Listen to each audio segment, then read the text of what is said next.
Maayong adlaw igsuon. Hapsay na paglahutay sa recovery. Si Claro Cortez ni ug ako ang inyong online recovery coach para sa karon nga session. Handa! Pakpak!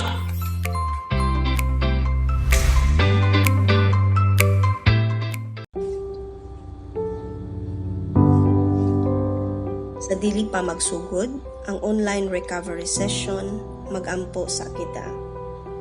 Pagampo sa kalinaw. Labang makagagahom, hatagi ako og lawom nga kalinaw ug kahapsay sa hunahuna sa pagdawat sa mga butang nga dili nako mausab ug kaisog sa pag-usab sa mahimo kong mausab ug ang kaalam sa pag-ila sa kalainan sa duha. Amen.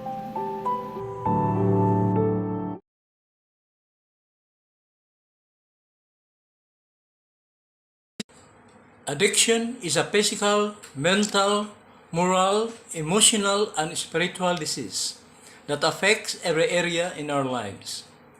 Ang addiction, wala kini kaayuhan. Apan, pwede kini mapugngan ug malikayan.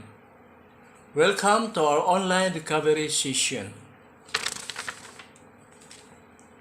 Ang droga, usa sa pinakadakong problema kontra nga maoy makaguba sa ambisyon, makaguba sa pamilya, ug gugmaon sa usa ka tawo. Kung ikaw makigbatok sa pagsumpo sa illegal nga droga, sama nga ikaw nakigbatok para makabaton ug malambuon nga kagmaon.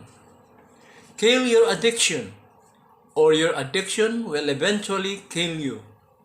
Patya ang droga sa imong kinabuhi, kay kung dili nimo kinipatyon, ikaw ang patyon niini. Maayong adlaw kaninyong tanan. Ako si Claro J. Cortez, ang inyong recovery coach for this session. Sa dili pa kita magsugod, akong gihangyo ang tanan sa pag-ampo uban kanako. God, grant me the serenity to accept the things I cannot change, courage to change the things I can, and the wisdom to know the difference. O Diyos, hatagi ako kapsay sa hunahuna ug igong kalinaw aron pagdawat sa butang nga dili nako mausab. Kaisog sa pag-usab niadtong mahimo pang-usbon ug kaalam sa pag-ila sa kalainan. Amen. Ang atong topic karong adlaw mao kini ang gitawag og motivation for recovery. Pagdasig para pagpahiuli sa matarong nga kinabuhi. Kining maong session aduna usab kitay tumong or goals of sessions. First, help clients understand that motivation that brought them into treatment may change as they progress in treatment. Tabangan sa pagsabot nga ang pagdasig mao'y dakong tabang para sa kausaban sa pasyente sa kaayuhan sa pagpatambal. Number 2, help clients recognize new motivations and strategies for staying abstinent. Tabangan ang pasyente nga mailhan ang bag-o nga idea sa pagpahiuli o mga estratehiya sa pagpugong o paggamit sa ginadili nga droga. Number 3, help clients identify benefits from recovery. Tabangan ang pasyente sa pag-ila o identify kung unsa ang benepisyo nga makuha sa iyang pagpahiuli. Understanding the reasons for staying in treatment evolved over time. Clients know that they must remain steadfast in recovery. This knowledge may lead some to believe that their motivation for remaining abstinent must always be the same. It does not matter what brings clients into treatment in the first place. What is important is what motivates clients to stay abstinent each day. It might remind clients that although staying abstinent is a lifelong goal, they can achieve it only hour by hour and day by day. Clients may and their reasons for staying abstinent change over time. Some clients may realize this for the first time and the ensuing discussion. Understanding the reasons for staying in treatment evolve over time. Steadfast in recovery. Magmalig-on sa pagpahiuli. Atong sabton ang mga rason sa pagpabilin o pagpatambal. Magkautro-utro, magkadugang ang panahon. Kinahanglan nga masabtan sa pasyente nga ang iyang pagpahiuli dili lang para sa iyang kagalingon, kundili iyang sabton nga gibuhat niya ang pagpahiuli para usab sa iyang pamilya. Kinahanglan masabtan sa pasyente nga ang pagpahiuli is a lifelong goal.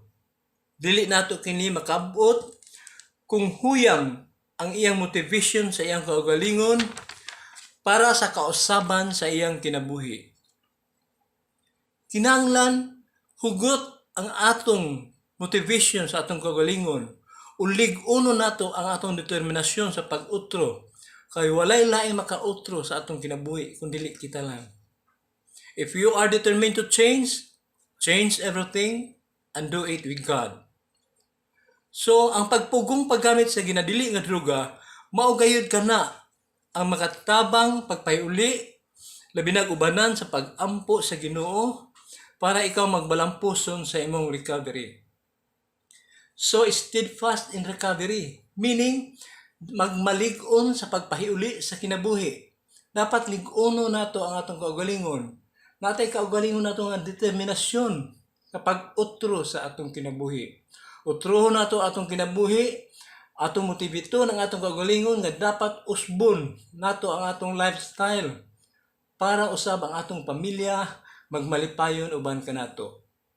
Kay kinsa pa may laing tao nga magmahal nato una kundi ang atong pamilya. Apan kung ikaw mobalik sa paggamit og droga, nagtuba ikaw nga dili malain ang imong pamilya? Igsuon ato gayud kana siyang hunahon ug maoy atong himuon kana nga strong motivator para sa atong kaugalingon. Nga kung kita mobalik sa maong bisyo, ang una nga mawala sa ato mao ang atong pamilya.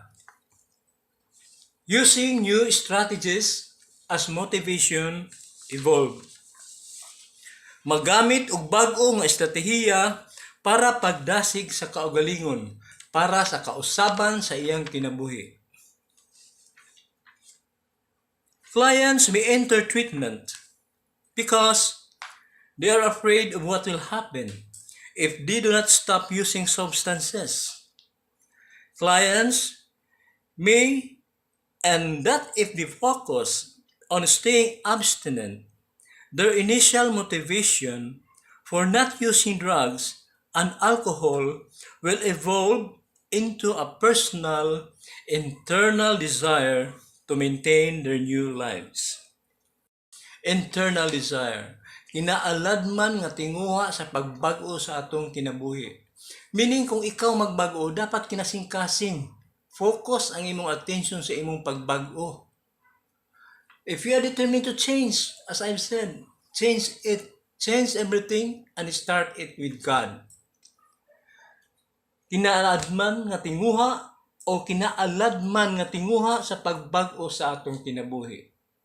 Adunay mga kliyente nga musulod o musugot nga magpatambal tungod kay sila nahadlok kung unsa ang mahitabo kanila kung sila dili muundang og gamit sa droga. Ug sila nagapokus sa paglikay o pagpugong sa paggamit sa illegal nga droga kay sila nakabaton man o kinaaladman nga tinguha sa pag-utro para mabag-o ang dagan sa ilang kinabuhi. Kinahanglan magbaton og bag-o nga mga estratehiya sa pagdasig, paglikay, pagpahiuli sa imong kaugalingon ngadto sa matarong. Mangutana ka sa mga tao. Kung unsa, labi na kadto mga tao nga bago pa lang nga nag-recover. Mangutana ka kung unsa ang ilang ginabuhat para silang recovery. Ug unsa manggaling ang ilang tubag, mao kini sab ang atong gamiton para sa atong recovery. Una, kung mobalik ka sa maong bisyo, unsa may paingnan nimo? Sigurado mapreso ka o mapatay, di ba? So nga nung mubalik pamanta ng bisyo ha. Ikaduha, kung mubalik ka sa among maong bisyo, sigurado biyaan ka sa imong pamilya. So gusto ka ba family nga may tabo na sa imong kinabuhi? Di ba itong niaging napreso ka? O nasakit ka o may lain nga niduol o nitabang kanimo tungod kay gimahal ka sa imong pamilya? So karon nagitagaan kag chance sa Ginoo para mautro ang dagan sa imong kinabuhi. Imo lang gyapon kining sayangon ang pagtabang sa Dios. Di ba hinuon dapat himuon nato kini nga motivation sa atong kinabuhi, sa atong pag-utro, kining gasa nga gihatag sa Ginoo sa pag-utro sa atong kinabuhi. So nga nung mobalik pamagyud ka ng mga bisyo ha. Kung mobalik ka sa bisyo, adunay posibilidad nga biyaan ka sa imong pamilya o sa imong asawa. O mag-inusara ka sa imong kinabuhi. Gusto ka nga mag-inusara ka sa imong kinabuhi? So nga nung mobalik naman ka ng bisyo ha, hindi ka gusto. Maglikay ka. Kung may lain nga makalikay ang bisyo kundi ikaw ra mismo para sa imong kinabuhi. Likayi ang droga. Move on with no drugs because drugs can kill you. O pila nakakatuig ka ng bisyo ha? Adun na ba'y kaugmaon nimo? Nga maayo nga nakuha ana nga bisyo? Nakahatag ba kinig kaayuhan o kalambuan sa imong pamilya? O mismo sa imong kaugalingon? Wala. Kundili puro problema ang nahatag sa imo ni ana nga bisyo. Ang imong kinabuhi walay hinungdan. Mismo imong pamilya dili na ganahan sa imuha tungod ana nga bisyo. Tungod anang imong pagka-addict. Ikaw gibiyaan sa mga tao nga nagmahal nimo. Apan karon ka ikaw gitagaan man og chance sa atong Ginoo. Sama ra po nga ikaw gitagaan og chance sa imong pamilya sa pag-utro sa imong kinabuhi. So nganong ato man ang usikan? Dili na gyud ta mobalik pa sa droga. Kay ang droga maunay makaguba sa imong kaugmaon. Kinahanglan atong isud sa atong kaaladman, sa atong kasing-kasing nga ang atong kinabuhi importante ug kinigasa lang sa Ginoo. Ug dili nato kini daoton tungod lang sa droga. Atong pasabton ug dasigon ang atong kaugalingon sa pag-usab sa atong lifestyle para kita makabaton og hapsay og malinawon nga kinabuhi. Again, if you want to change everything. Motivate yourself because it is only you could change yourself with God. Again, if you want to change everything. Do it with God. Motivate yourself. Move on with God because God will be the one to give you what is the best for you. Amen. Remaining abstinent long enough to see the benefits of recovery. Ang pagpabilin sa pagpugong hangtod makabot ang bunga sa benepisyo sa recovery. When clients have been abstinent long enough to experience the benefits that abstinence brings, the desire to see those benefits persist becomes a powerful motivator for clients to stay in recovery. Clients are able to address problems with family, friends, unemployment that resulted from substance abuse. In place of feeling the shame and having the self-defeating attitude that characterize many people who abuse substances. Clients or patients now can take pride in their abstinence and their new lives. Self-powerful motivator. Pinakagamhanan o epektibo nga makadasig sa pagpahiuli sa imong kaugalingon. Kinahanglan ma-experience ang dako nga benepisyo o kabaguuhan sa iyang kinabuhi sa dihang wala na siya maggamit og illegal nga droga. Dapat motiviton ang iyang kaugalingon o imong kaugalingon, imong motiviton nga ikaw nakabato na og hapsay nga panginabuhi sukad nga niundang ka sa paggamit sa illegal nga droga. O kinahanglan usab nga ang kliyente o pasyente may balo na magpadayag sa iyang problema didto sa iyang pamilya. Iyang isulti sa iyang pamilya ang iyang problema sa iyang mga amigo o kaubanan sa trabaho para siya matabangan nga malikayan ang paggamit o pagbalik sa dautan nga bisyo. Para usab ang pasyente o ikaw mapagarbuhon magpadayag sa imong kausaban sa imong kinabuhi. O kanhi ang batasan nga makahatag og kaulaw. Ang imong batasan nga makahatag og kaulaw kadaot sa imong isig katawo. Dapat imo kanang wagtangon. Dapat imo kanang kuhaon.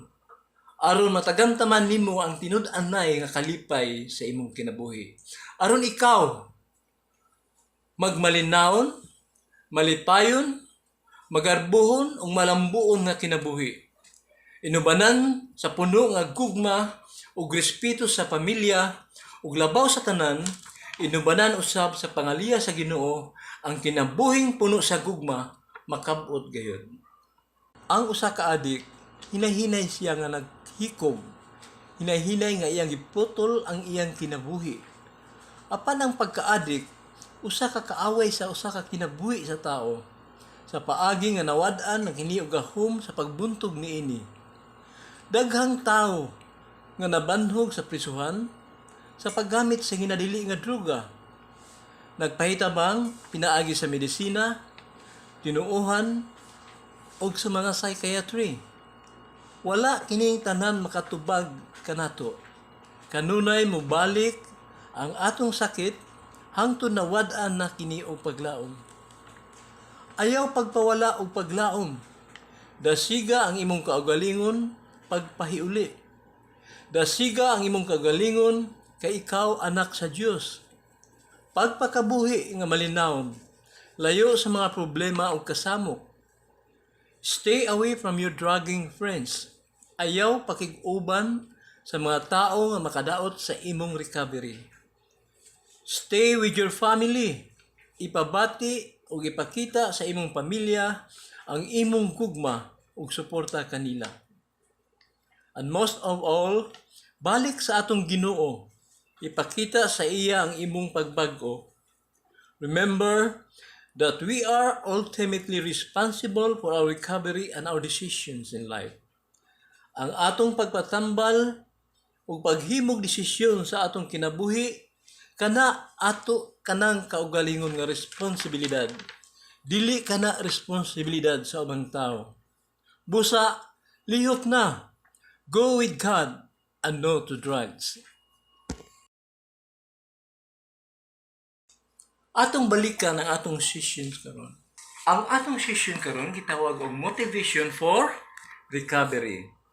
Meaning pagdasig sa kaugalingon, pagtambal og pahiuli para paingon sa mataro nga kinabuhi. Atong balikon, motivation for recovery. Ang pagdasig sa kaugalingon, pagpatambal o pagpahiuli paingon sa mataro nga kinabuhi. So ato usab naisgutan kining gitawag nga steadfast in recovery. Kini steadfast in recovery mao kani ang magpalig-on buot pasabot, magpalig-on sa pagpahiuli ug pag-undang og gamit sa ginadili nga droga. So dapat atong lig-onon ang atong kaugalingon Dili ta magpatintal sa mga tao nga maaron kita makabalik sa dautan nato nga bisyo. So dapat atong lig-unon, atong iampo sa Ginoo nga dili kita matintal sa mga tao nga dautan. Second, ato usang gisgutan kining gitawag nga internal desire. Internal desire kinaaladman nga tinguha sa pagbag-o sa atong kinabuhi. Kung gusto ka magbago, start it now and do it seriously with God. So kisa may makabago sa imuha, di ba ikaw? So start now. Change your life. Change it for the better. Change it with God, with the right direction with God. Amen? Amen. So the next is self-powerful motivator. Self-powerful motivator, pinakagamhanan o epektibo nga makadasig sa pagpatambal o pagpahiuli sa imong kaugalingon. So, wa magilaing pinakagamhanan o epektibo nga atong pagabuhaton, pagdasig, atong kaugalingon, di ba kay ikaw ra mismo ang makahatag o ikaw ra gamhanan sa imong kaugalingon nga makaotro sa imong kinabuhi. Lihok, sumpoa ang droga. Is inject sa imong kasing-kasing nga ang droga, mao gayud kana ang number 1 nga makadaot sa imong pagkatao. Sa recovery, walay makaotro sa imong kinabuhi. Walay lain kundi ikaw lang. Go with God because God will provide whatever you need. Once again, I would like to say that if you want to change everything with God. Start now before it's too late. Thank you for your time and blessings from God, brethren. God bless you all, family. And this is Claro Gabalio Cortez, your recovery coach.